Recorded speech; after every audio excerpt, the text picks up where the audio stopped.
and create an environment to build capacity for these students to become regenerative citycraft mindset leaders. And so it's taken a lot, versus teaching your own people in your own company that you're monitoring and working with and developing that culture. It's a very different animal that you're dealing with. And so, and going through that process and then working with Regis on helping to set up this new business college on regenerative economics and regenerative business, I started asking the question of myself, okay, well, we're third generation. I ran guilds for 6 years. We've had our own guilds for 80 years. So we've been all about regeneration and building capacity and leaving capacity in place for decades and decades and decades, and it's still core of our work. But how do we know that we're regenerative as a company? And then I started asking the question, well, how does Regis know that as a new business college is actually acting in a regenerative way, it's creating it? How does the Sun Valley Eco District know? How does our Citycraft Foundation know? How do we go about? And so that's when I started asking that. So I went back to Tim Keene, the dean, and Barb and Ken Sagaford and the others at Regis and said, look, is there a way for us to create some kind of beta here where we take the Sun Valley Eco District, Citycraft Foundation, Citycraft Ventures is a for-profit business, and the university itself, not the but the school, and can we create a way to go at the issue of how do we actually figure out how does a regenerative business actually behave? How does that correlate into the way you compensate? How does it correlate into your relationship with the community? How does it how do we become part of the ecosystem of wherever we are, and how do we act, and how do we know what that is? And this really comes from a fundamental principle I believe in sustainability and regeneration, that it's the Gandhi thing, be the change you seek. And so we really can't be a regenerative place in anything unless we as individuals act out of that behavior intuitively and consciously. We can't. Our companies can't be that way. And if we're saying that we want an eco district or we want a 6,400 urban redevelopment area that's regenerative, okay, and we're telling everybody else what to do, how are all the leadership organizations involved in that? How should we be acting as a regenerative enterprise? And I don't know the answer. And so these are the kind of conversations Carol and I have offline over the years very intensely. And I think that's one of the next steps, because we can sit here and listen to Carol, listen to Amory, and both of them I love much, and I'm struck by the importance of each individual knowing that they're a biologic, social, and spiritual being, and what they need to survive and thrive. How does that define, which then should define how I behave, which then that's my behavior in the corporation. How does the behavior of the corporation execute itself in that way? And we don't measure anything that way. Our compensation systems, or reward systems, right, or structural systems, or ownership systems, none of it's organized that way. And until we do, I don't see how we ever get to the future. That's my concern. And for people like Carol and others who have known me for a long time, even though I'm 71, I keep going at it. I mean, I keep going to that next question. I can't stop. It's like a disease. Thank you. So I don't know if that addresses. Absolutely. Yeah, so I think that's where we're at in some ways. We're getting closer to understanding certain practical things like regeneration of soil, for example. Some of those things are so concrete and we can see the evidence and we can follow it through. It's a little bit harder when we get to the organizational level, individualized kinds of operationalization of these questions. I know Carol's saying no. And and I'm also speaking out of ignorance because I missed half an hour of your conversation. So I'm up here speaking from my knowledge before Carol spoke. But that's why I also, Kim, I wanted to go to you now, Kim Kupinas is here as director of B Lab. You guys might be familiar with B corporations. Kim has spent the last almost 3 years of her life helping to advance B corporations around Colorado and around the nation. We now have one of the largest, I think, populations of B corporations in the United States here in Colorado, in the world. It's pretty fantastic. And we can, I think, really attribute that to you, Kim. Yes. And I think that a lot of the, the steps that we need to take to move our organizations forward, B Lab has already given a lot of thought to. And as a result, I'd like to just kind of pick your brain and see, where do you think we are right now in terms of moving, corporations and businesses toward regeneration? Where are we at on that kind of, if I use my thoughts along the sustainability, like we're sustaining ourselves, or as Hunter says, we keep our nose above water, and where are we in terms of that journey toward, an organism that gives back, as a company? Yeah. Awesome questions, thank you. Yeah, so B Lab, this nonprofit that I represent here in Colorado and now nationally and globally, about 10 years ago started the work of assembling the answers to the questions you were just asking, John. Like, what do I need to do in terms of my employment practices? How do I act from an environmental standpoint to make my widgets or whatever it is that you make in a more environmentally responsible way? How do I think about my impact on the community? What's the best manifestation of my company in my community, given who we are? And that has turned into kind of a 10-year best practice assemblage and elevating the stories of the great companies that have been at this work, some of them for 30, 40 years. And that was codified into an assessment that these companies go through to become a certified B Corp like Change Finance. And the short answer to your question is it's not enough. I would say, to Carol's point earlier, we're missing whole questions. There's whole ways of asking a company what they want to be in the world that are not part of it. But it's the best that is out there, in my opinion.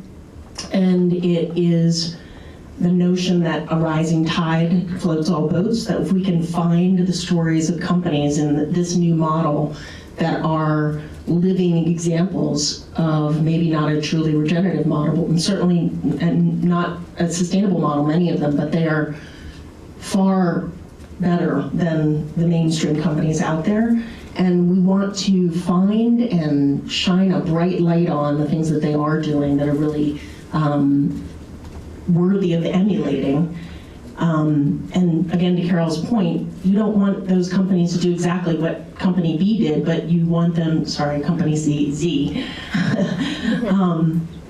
But just being able to identify good practices, good, better, best practices, enables a company to ask hard questions themselves about how they want to be in the world. What's really interesting about this community is that it's a group of thinkers, thought leaders that are challenging assumptions about the traditional way we think capitalism and business should work. And Change Finance is a great example of that. Your very model challenges basic assumptions about how the markets work. And my realm, I came from, I built a company with my husband called Go Light that was about making apparel and equipment for the outdoors. And that's not a very green industry, I'll be really, really honest with you. It's basically plastics. We dig petroleum out of the ground. Sometimes we use recycled petroleum, but it's petroleum-based products. And what's really interesting is to see a company like Patagonia, who has made its size and the money it has made over the years, and all the people that it's employed on outdoor products, which are petroleum-based. But it's the learning community of the B Corp community that they're a part of that makes them question what their role in society is 100 years from now. And it's making them question their business model, whether or not they want to be an apparel company long term. So now they're looking at regenerative agriculture, for example. And 50 years from now, Patagonia could be known for the work that they do in regenerative agriculture, and there will be young people who don't even know Patagonia as an apparel brand. Maybe. So I'd say that that is the role of the B Corp community in this zone right now. It's not enough. It's a move in the right direction. It's a way to give a positive example for other companies to follow. Thanks, Kim. I'm so glad that you were talking about Donna, you know, and illustrating her amazing finance firm, Change Finance, another like woman-led organization. These guys rang the bell on Wall Street on November 7th, is that right? November 7th, publicly traded. Literally and figuratively. Yeah, it's amazing. So Donna, I want you to, it's a good transition to have you speak. My question to you, you know, it'd be great, you can share a little bit with us about your status as a B Corp, but I'm more interested in hearing from you about what you think about finance.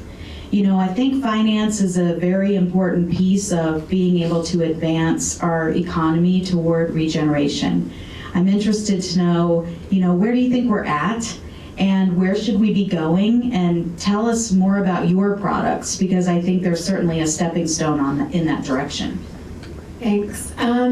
So I guess the first thing to say is that I still think finance is the belly of the beast. That it's ground zero. It's the heart of some of the most broken systems that humans have ever invented. I often talk about finance as the mother of all human systems. Because we've never invented anything bigger, bolder, more territorial, more powerful, more fast-moving, more global, right? There's nothing more potent than financial markets. And so I would also argue that a lot of people like us have left those markets to their own chaos and to folks with really different values. And so part of what the design of Change Finance really is to have a bunch of the folks traditionally left out of the market, women, people of color, people that didn't kind of grow up with multi-generations of educated people in their families. So the people from the margins, I argue, have just as much genius as everyone else. The genius is evenly distributed everywhere. It's just that if you're poor, if you're brown, if you're female, your access to capital and your access to realizing your dreams as an entrepreneur or someone wanting to mess with the financial system usually is really compromised. And so our hypothesis is finance is this powerful system. Go there and use the power of the market to start moving money out of the most harmful practices. So we're not just focused on climate change, though our first product we listed, as people have said, on the New York Stock Exchange, an ETF, an exchange-traded fund that has zero fossil fuel. Using Hunter's definition, Hunter and I were part of a team through As You Sow that redefined what fossil-free meant, because there were a bunch of folks, BlackRock, State Street, and a bunch of our competitors included, that were putting out products advertised as fossil-free that included utilities that burn fossil-free, or fossils, that included tar sands, that included Schlumberger and Halliburton and all of the large contractors to the fossil fuel industry. Yep. And there were a bunch of us that were outraged that they were using that language. And eventually the SEC joined us and became outraged and told them they were no longer allowed to call themselves fossil-free investments. So actually our ETF, CHGX, became the first product that the SEC approved in this last year as fossil-free. And it's because it literally has no fossil fuel companies in it, right? As Hunter said, free means free. And she said a bunch of other things that I'm not going to repeat. But that's the quotable quote. What part of no don't you understand? There was also a mention of whores, which I'm not going to get into. So anyway, our first product really is very strident as a climate change activist tool. And that's really what we're inviting people to do, is identify that we might vote with our passion, we might shop with our conscience, but historically, we haven't invested as conscious whole people, right? We've let our money go out at night and do terrible things. Murder, mayhem, rape, slavery. It goes on and on. And we have to take responsibility for that. We have to make ourselves conscious of those harms and then take responsibility to invest really differently. So this product not only is really strident on fossil, it's also really good on big environmental issues. We use the Rockstrom planetary boundaries to make the decisions about what did we care about in terms of the environment. You can't measure for 1,000 things, so we measure for 25 things that really matter.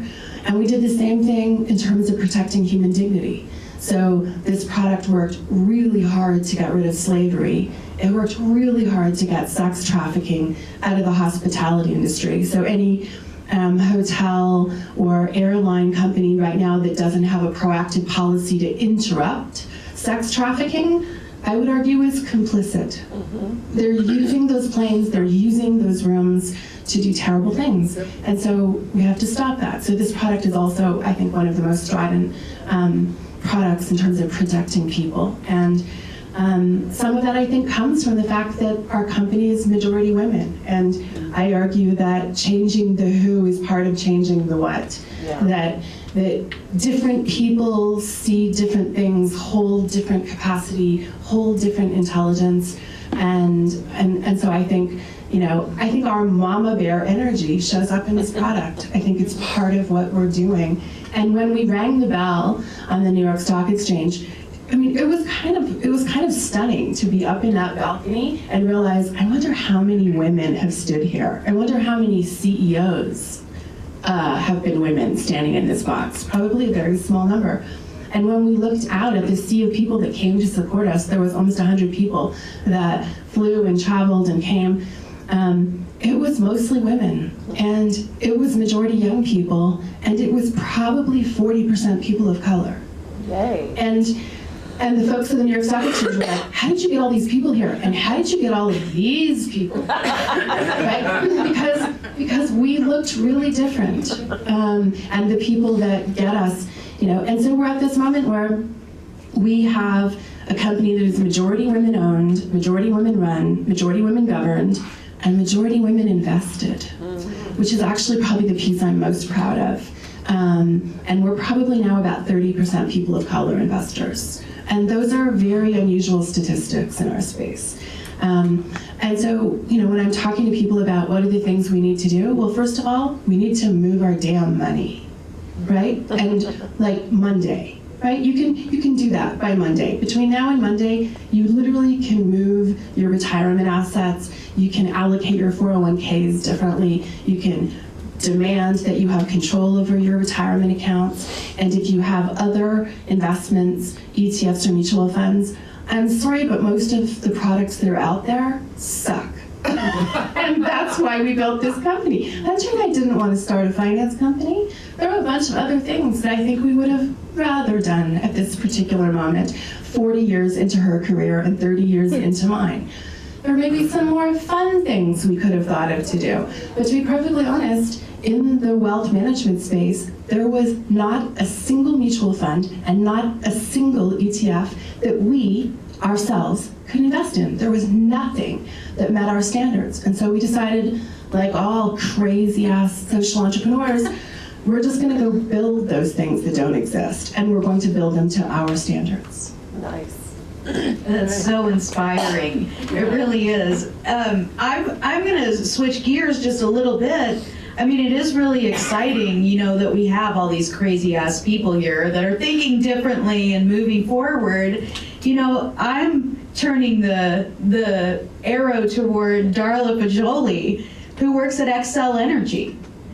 And Darla inspired me. She came to speak at our, I guess it was, our executive night. Yes, it was executive night at Regis. We host folks that come in from different companies, and it's a great opportunity for our students to get a chance to shake hands with high-level executives and learn to comport themselves and learn new things that are going on in industry.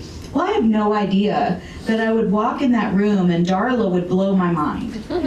I mean, literally, I was excited to be there because I love Excel Energy. I think that they're doing a lot of really wonderful things, and we have a lot of ties to Excel at Regis University. We have lifetime board members. Dick Kelly, a real inspiration, who brought I would say kind of ideas about renewable and sustainability and infused that throughout the Excel system, which I think is constantly impacting you guys. But Darla's position is unique. She serves as the Senior Vice President for Human Resources at Excel. And what blew my mind is that she came and shared an amazing and impressive program that she's really put in place at Excel called succession planning. Don't go to sleep. Because while I think a lot of people, don't you think a lot of people would be like, oh, succession planning, what is this all about? And it doesn't seem that exciting, but it is regenerative.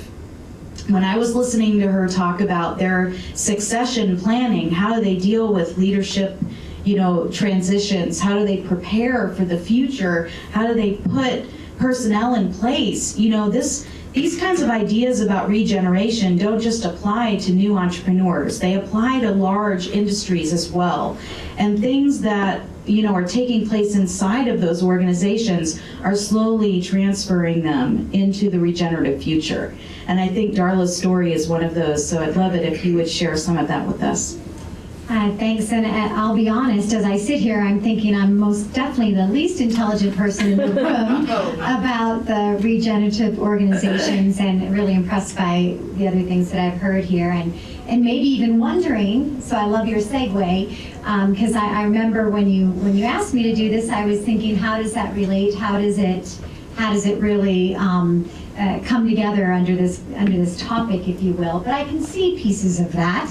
But it is a little different than some of the things that you guys have probably talked about today. And I've in the short time I've been able to sit in here, I've heard some pretty thought-provoking things and that sort of stuff. But for us, I'll talk a little bit about succession planning. And in some ways, it's a little bit of a traditional model, just maybe constantly, again, thinking about how to do it differently, how to move the needle, how to make it more impactful, how to make it more effective. But for us, we do succession planning for two real key reasons, and one of them is good governance. We owe it to our board, our customers, our employees, our shareholders, to make sure that we have a consistent focus on business continuity and sustainability through our leadership team. Leadership, really, when it's good, it drives you to good things. When it's bad, it drives you to bad things. And so it's very important for us to always keep an eye on that. The second thing really is about talent development, and how do we make sure that we are constantly preparing and developing our leaders of the future, not just in terms of what we need to do today, but who we want to be and how we need to be successful in the future. So constantly thinking about how do we take a look, not today, but out 5 years, out 10 years, and what are the skills and the competencies that we need to make sure are in place to keep us sustainable and successful long into the future.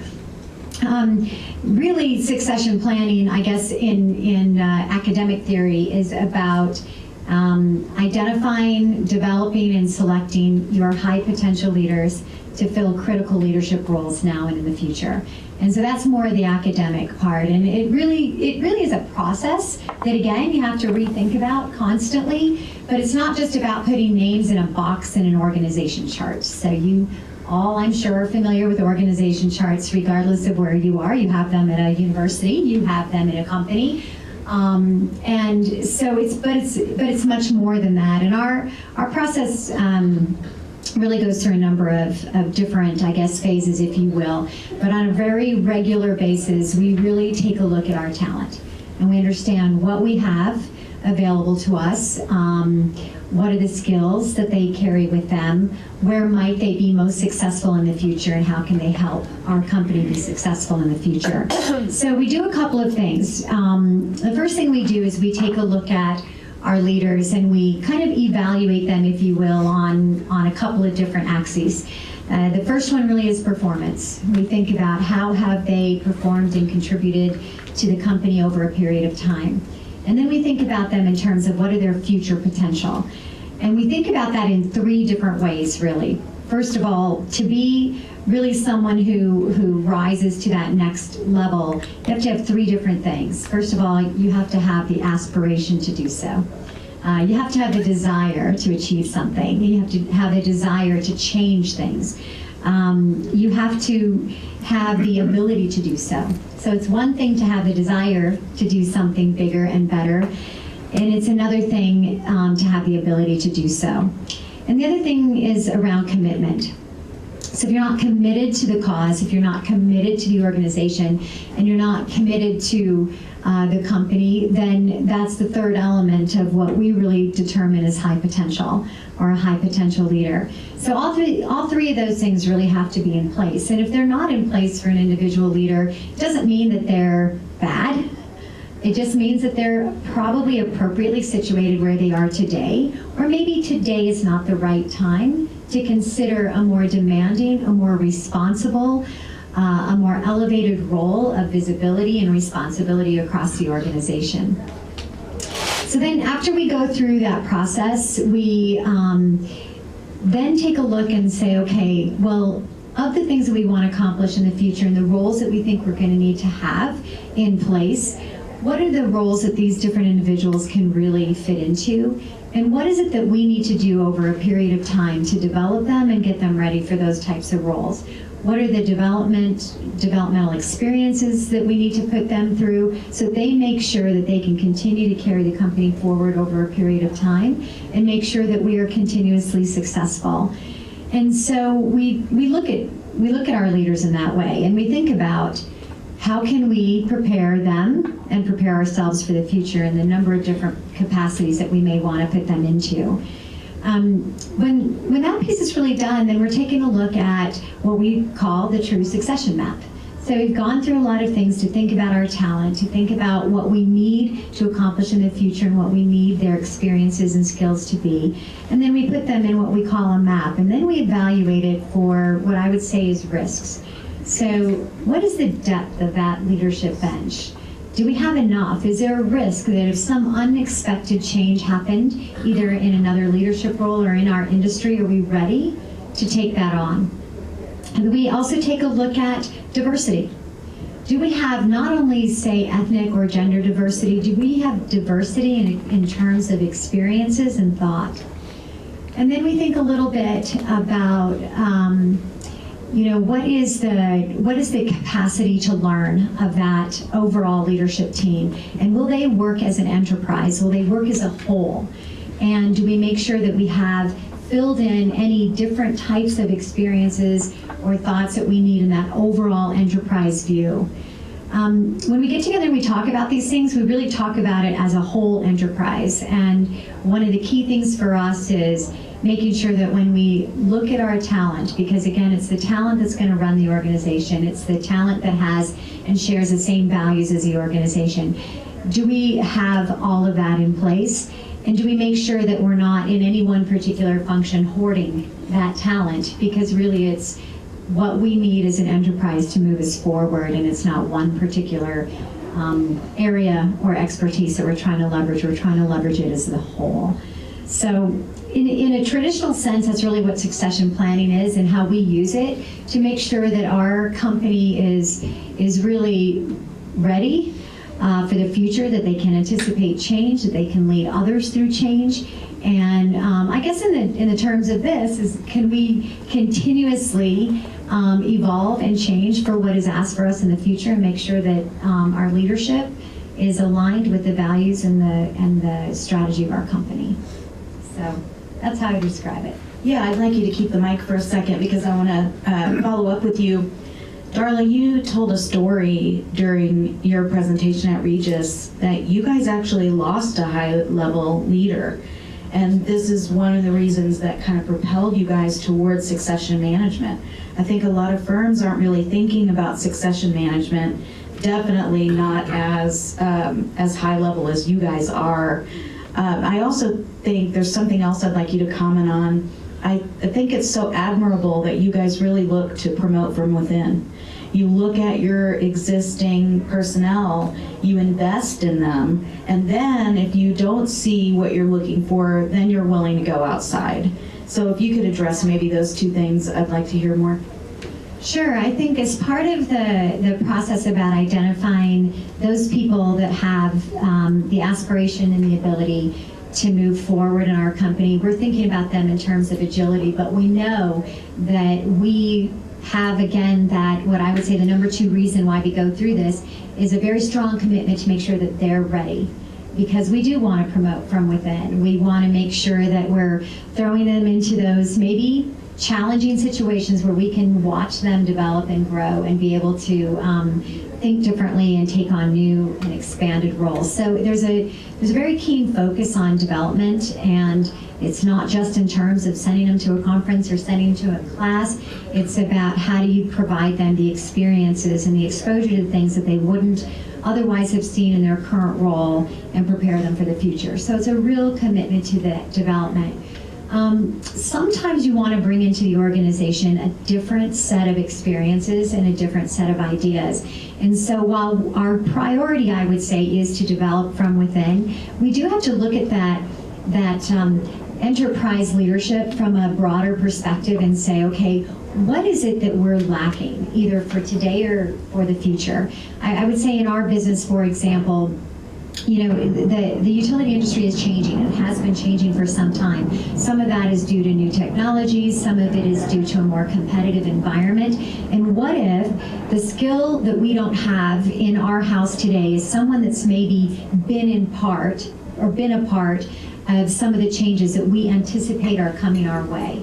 So we'll go and we'll take a look at how do we bring in, again, that diversity of thought and that different way of thinking so that we can anticipate change and move forward with a new environment, and complement that to the existing personnel that we have in place today, but be focused on their development and their success readiness for the future.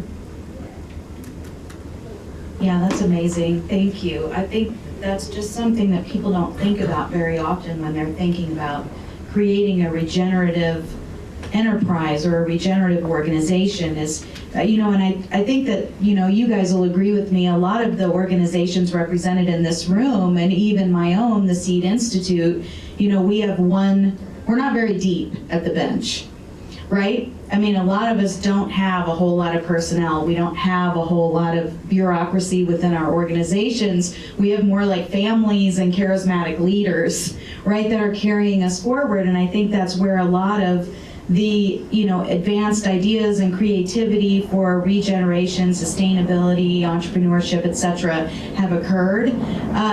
And so we have a lot to learn, I think, from larger organizations.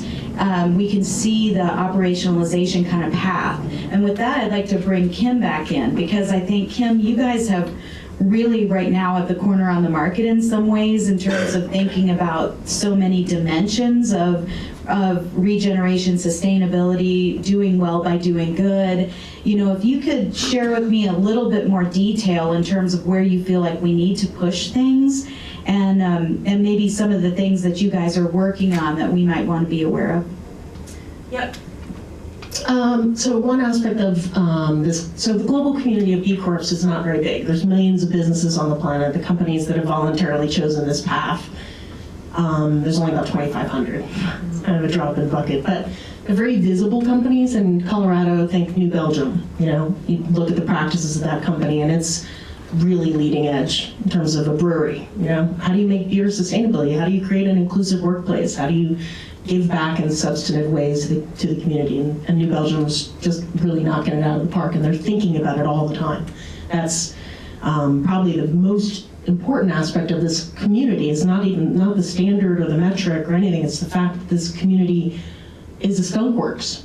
They see themselves as thought leaders, as leading edge, and as the onus is upon them to share what they're learning about how you can be a successful business while being good to your stakeholders. So one aspect to the global community is that these companies are required to go through is a legal change to expand their fiduciary duties beyond just shareholders. And in some instances, that's required. I know this is kind of like succession planning. Corporate structure, good Lord, what are we talking about that for? Well, there is, many would argue, a flaw in the current financial system, which is that traditional companies are required by law and by custom to maximize shareholder profit at the expense of other stakeholders. That's how we got ourselves into the shithole that we're in now, right? Is companies doing bad things because they are maximizing shareholder value and externalizing bad things.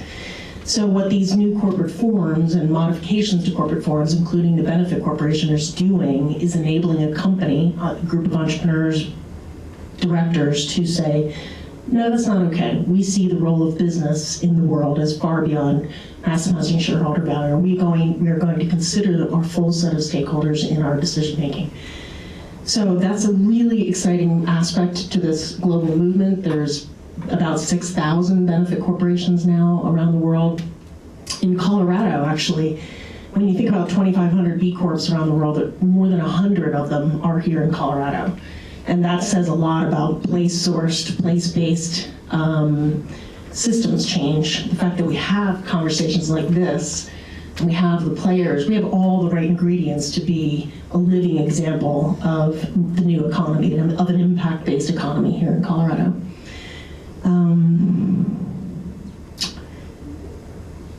I think where one of the kind of growing edges to this is public companies, large multinational public companies. It's one thing to point to a New Belgium or a Patagonia, which are privately held and they're sub $1 billion, and they have really positive, meaningful impacts on their key stakeholders, and they're learning and we're elevating those stories as best as possible. But if you look at the impacts on people and planet from the standpoint of businesses, those impacts are happening from a volume standpoint from the multinationals. And so we're exploring right now is how do we start moving the needle with multinationals. There's a lot of great things happening within that realm, by the way, and Hunter pointed out a lot of them, but they have a long way to go.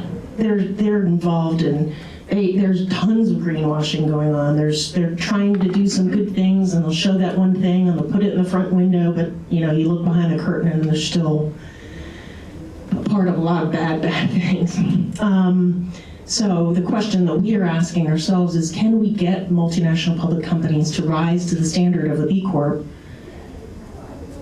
with all that implies and all the growth that implies over time, without lowering our standard, but make it approachable? And given the complexity of those businesses, how do we enable those companies to do it without having it take 5 years or So there's a board that was assembled called the Multinational Public Markets Advisory Council. It's made up of a number of large multinationals, NGOs, academic institutions that's addressing that question. How do we get companies on that path? And very positive indicators. Danone, Unilever have made public commitments to become B Corps. They have certified many of their subsidiaries. So Unilever, for example, I think has 3 of their wholly owned subsidiaries that are B Corps. So they're seeing it as, they understand their complexity, and they're saying, let's put the virus in the machine. Let's create something in-house that we can look to that's part of our machine that can inspire change from within. Same thing with Danone. Danone has made a commitment to become a B Corp as a global entity, and they started with a few of their wholly owned subsidiaries. Danone Spain is a B Corp. Danone Wave, which is the combination of White Wave and Danone US, a new entity, is the largest public benefit corp in the world now, and they're on the track to becoming a certified B Corporation. So many great things ahead and lots of work to do. Is Campbell's made that commitment? They have not. Campbell's itself has not made, but I would not be surprised if they went that direction. Yeah. They have a couple of companies in-house, including the Soul Project, I think, is one of them, and Happy Family. Right.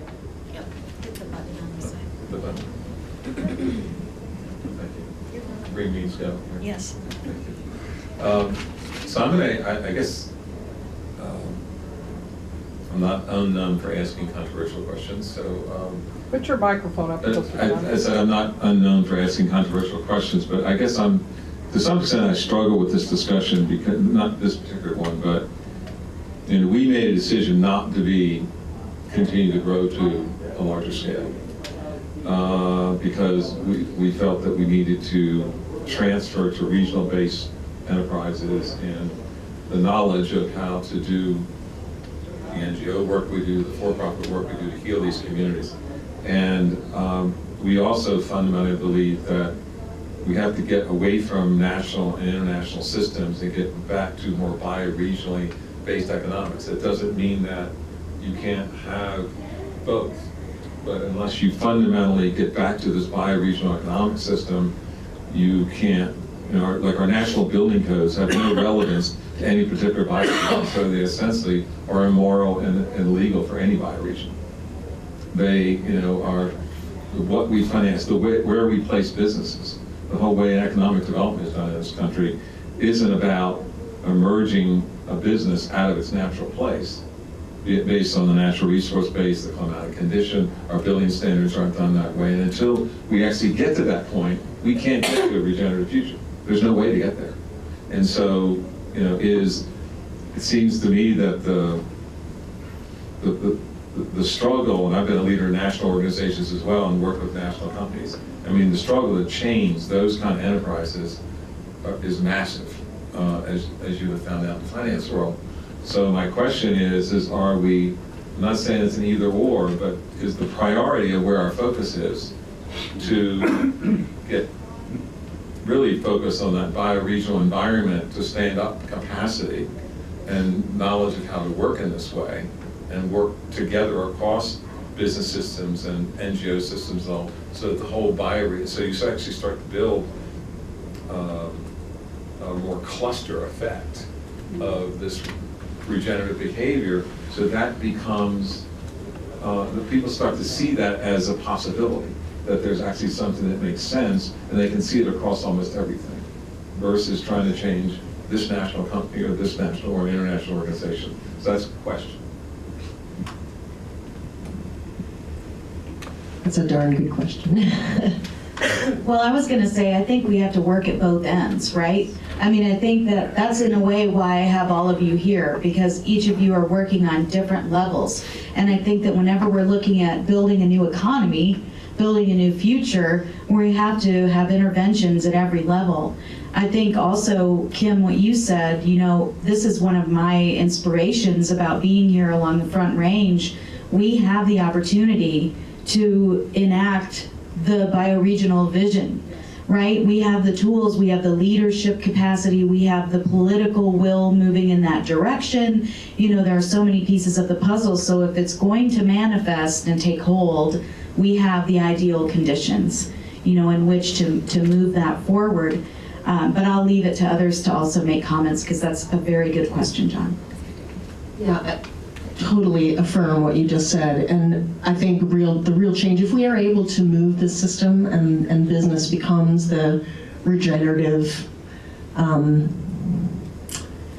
ideal that I think business intended to be when it evolved, and what we all want it to be, it will, because it took off at the local level.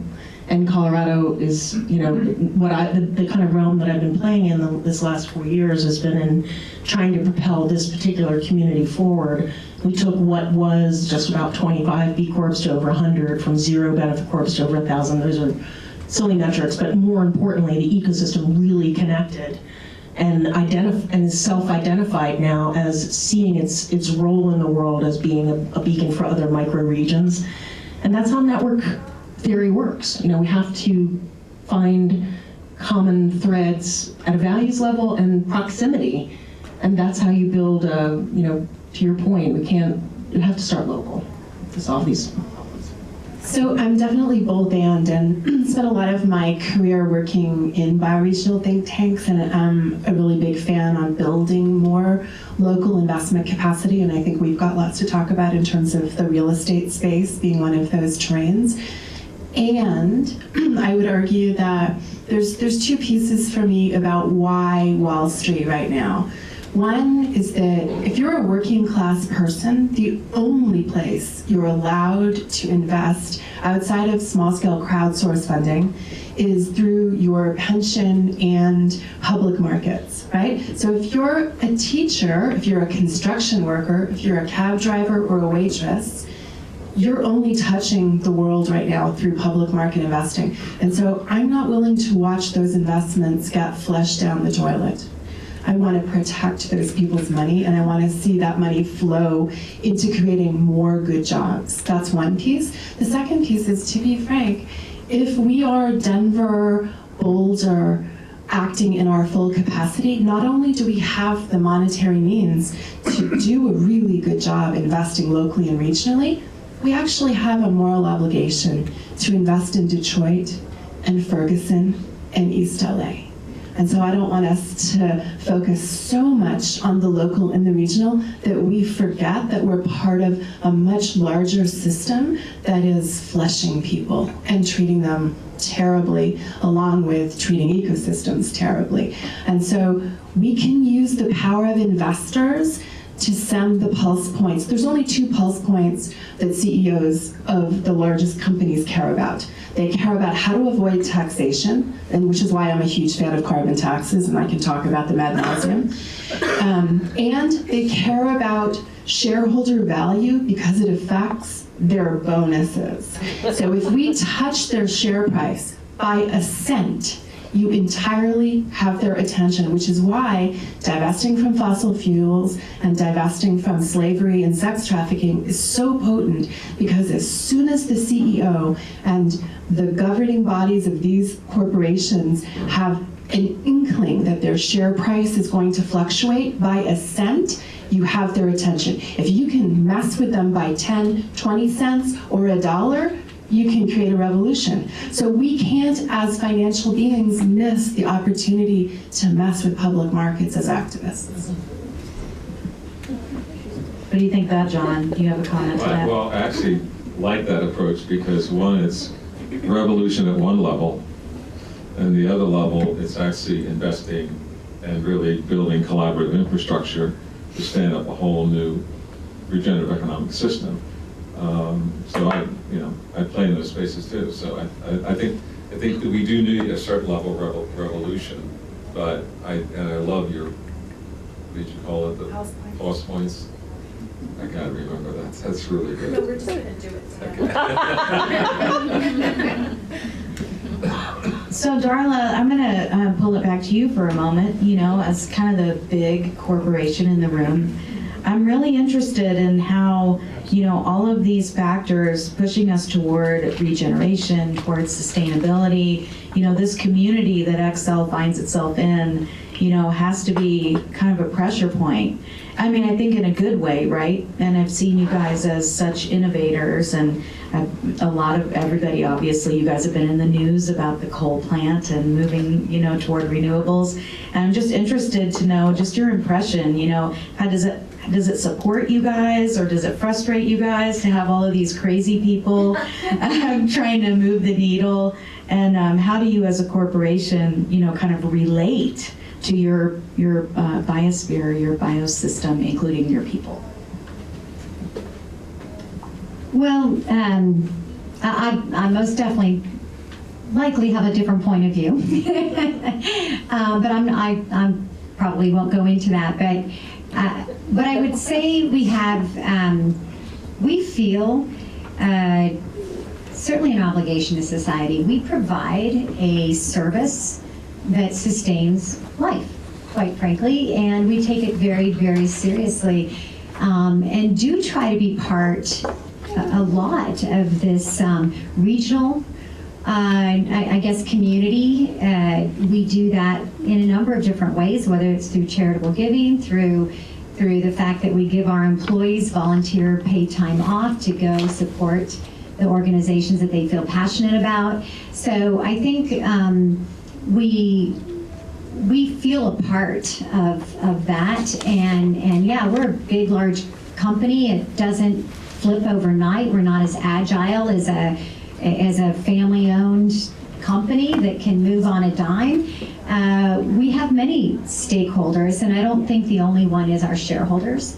Our stakeholders are our customers, and we care about many things as it relates to our customers, whether that's anything from price or to making sure that the communities are supported through our giving and through our volunteerism. So I believe that that's part of this. It's a little bit different. Again, it's not the theoretical concept, I think, behind regenerative organizations, but it is a piece of that, and we feel an obligation to our community, and I believe we work very hard at and supporting it through a number of different ways. Yeah, thanks. And I think, it's going to take that kind of networked approach with all of us working together in order to really keep moving Colorado and the Front Range to be an example for other bioregions. I think that we certainly already are an example for other bioregions, and the sky's the limit, really, of what we're going to be able to do here, so that's really exciting. I want to shift gears really quickly and get to a question that I have that I'd like the whole panel to address, and that is indicators. So I'm certified in the GRI, which is the Global Reporting Initiative. I also have now learned the Sdg Compass. So if you guys are familiar with the new GRI reporting, which is the Sustainable Development Goals Compass, which helps organizations look at the ways that the activities that take place within their organizations impact the 17 Sustainable Development Goals that have been advocated through the United Nations. Kim's group at B, you guys have a certification process that includes indicators. You guys have an amazing book that helps people to go through that process and what all those indicators are. And all these indicators are really designed to help move us in the direction of doing better work and having a more positive impact on the world around us. However, on the other hand, there's a lot of criticism of indicators. One of the primary criticisms is that, indicators, they allow us to check boxes without really necessarily understanding the full impact of our work, and as a result, they become window dressing, as I know Carol mentioned earlier, or we put forward those things. So how, as we move, sustainability is now deeply into indicators. There is not going to be a way to extract ourselves from that frenzy of indicators. But as we go to regeneration, how do we move toward operationalization in ways that don't deteriorate into the challenges of this indicator frenzy? Well, since we're in the business of, with our research center, one of our key strategies is to try and figure out how to evolve an indicator and metrics infrastructure that actually helps us understand how we're healing that community's healing over time, its economic and environmental and social fabric. And I was, for 12 years, part of the Heinz Center, working vice chair of the development of the ecosystem indicator set for the United States. The problem with indicators and metrics and everything else are that a lot of people use indicators in the wrong way and use it for, they actually call something an indicator which it really isn't. A true indicator only tells you what the current state is. It doesn't tell you whether it's good or bad. So the reason you use indicator cross-sector metrics or indicators is to try and set, okay, here's where you are today, here's where you are today, and it allows people to take that information and determine whether it's good or bad. And I think that's the most difficult thing. There's a lot of, almost everything I see in indicators in the sustainability world and in green building and energy and everything else are not true indicators. They're saying it's good or bad. And that is not what a true indicator is. And so it's really more a measure of something you've determined as a critical element of that system that should be measured, that gives you a good indication of what the pathway of movement over 10 years is. It's up to everybody else to determine whether it's good or bad. Otherwise, we have no way of knowing where we're going. It's not setting the direction, it's basically, so I think that's the big issue. And our objective is within the next 2 years, working with all the universities to actually have some, unfortunately, the guy who headed up the Heinz system in development, who was the staff person, is now here in Colorado. And he's at CSU, Robin O'Malley, so he's going to be working with us to help drive that as well.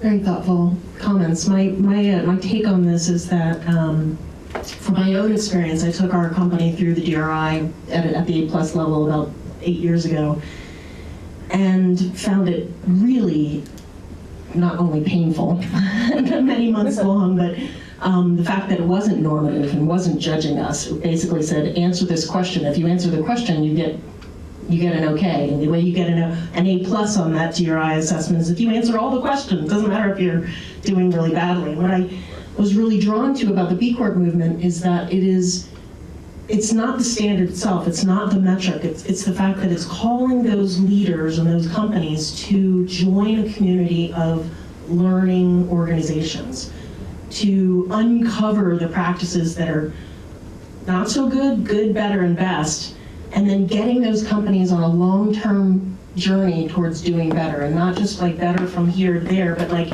every year they should be saying to themselves, where are we relative to where we were before, and what's new in terms of that's been uncovered that's best in class on the environmental front or the social justice front, or holacracies. I mean, there's so much learning happening now about how good business truly operates, and that's where I think the value of open source learning-based communities is that we move the whole in the direction of being solutions to problems.